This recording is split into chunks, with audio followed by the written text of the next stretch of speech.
Welcome back to the channel.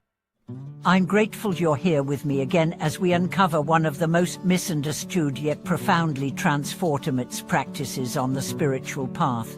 Have you ever wondered why so many ancient teachers emphasize contemplating the nature of the human body in its raw, unembellished state? Why would anyone reflect on the impermanence, decay, and impure composition of the body? It may sound grim, even morbid, but the truth is, impurity contemplation is not about rejection of life. It's about seeing clearly. It's about freedom from illusions. Today, we are diving into why impurity contemplation is one of the most essential practices for awakening. At first glance, the practice may seem harsh. After all, don't we live in a world where beauty is celebrated, youth is worshipped, and bodily perfection is pursued with obsession? But therein lies the problem. When our self-worth becomes attached to appearance, when identity becomes fused with the ever-changing body, we suffer. We fear aging, we fear illness, we fear death, and we compare endlessly. This endless chase leaves us spiritually malnourished. Impurity contemplation, also known as asubha in Pali, is the medicine for this sickness. It is not a practice of hate or denial. It is a practice of truth. It invites us to observe the body not through the lens of desire, but through the lens of reality. It invites us to see what's underneath the skin, not to be disgusted, but to be free. Let's be clear. This isn't about creating aversion toward the body. It's about dissolving illusion. The illusion that the body is permanent, that it defines us, that its beauty grants us value. These ideas are deeply rooted in culture and conditioning, and they enslave us. Impurity contemplation is the radical act of looking without flinching. Imagine observing the body as it truly is, a collection of organs, fluids, tissues, and bone. The skin that seems smooth and radiant is only a thin layer. Beneath it lie sweat glands, muscles, intestines, blood. We hide this reality with perfume, clothing, filters, and cosmetic surgery. But the truth remains. So why contemplate this truth? Because it breaks the spell. It breaks the trance of delusion that makes us chase what fades and fear what's inevitable. When we see the body clearly, we no longer build our identity upon it. We no longer see others as objects of lust or envy. We begin to relate to others through compassion, not comparison. Think of how much energy is lost in body obsession. Hours in front of mirrors. Money spent on creams, diets, surgeries. Emotional turmoil over wrinkles, weight, and perceived flaws. All this energy could be used for awakening, but instead, it is drained by delusion. Impurity contemplation returns that energy to us. It redirects our gaze from the surface to the essence. And it's not just about physical appearance. This practice also dismantles pride, the pride of youth, of strength, of attraction.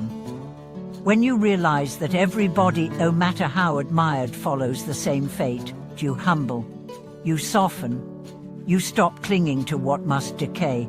You become more real, more tender, more honest. Let's go deeper. In ancient monasteries, monks were sometimes instructed to meditate near charnel grounds to observe corpses in various stages of decay, not to traumatize themselves, but to awaken to impermanence, to see that this body too will die, that this breath too will cease. And from that seeing, detachment grows, not cold detachment, but liberating wisdom. When you see that the body is not who you are, you stop being controlled by it. You eat to nourish, not to seduce. You move to maintain function, not to impress. You care for the body with respect, not obsession. You live in it, but you don't live for it. And this shift has profound effects. Craving loses its grip, envy dissolves, vanity fades. You begin to notice the mind, the heart, the spirit. You start asking different questions. What is the state of my heart? How open is my mind? How kind are my thoughts? Suddenly, inner beauty becomes not a cliché, but your true priority.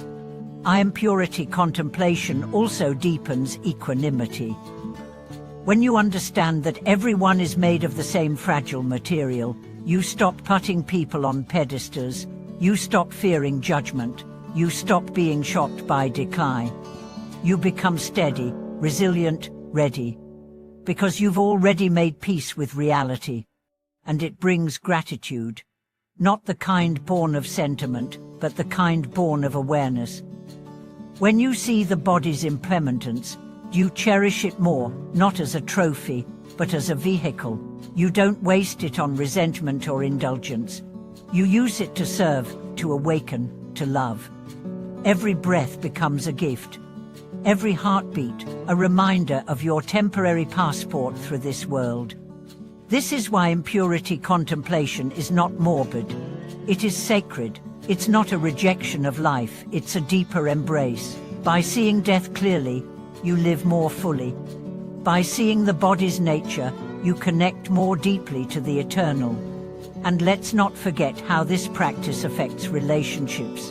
When you see through bodily illusion, attraction becomes more than surface. You start to see people as souls, not shapes. You love with presence, not projection. You honor the person, not their appearance. And this kind of love lasts. It's not shaken by age, weight, or imperfection. It's rooted in the real. Even in parenting, this awareness helps. You teach your children not just to look good, but to be good. Not just to maintain appearance, but to develop character. You raise beings who know that their worth is not on their skin, but in their actions. In the digital age, where images are curated and perfection is marketed, impurity contemplation is more vital than ever.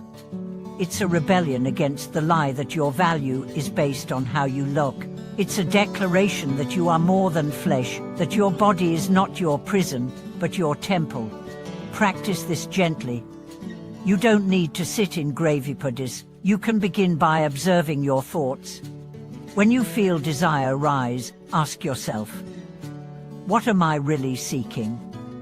When you feel disgust, ask, what part of myself am I projecting onto this person? When you feel shame about your body, ask, whose voice is this?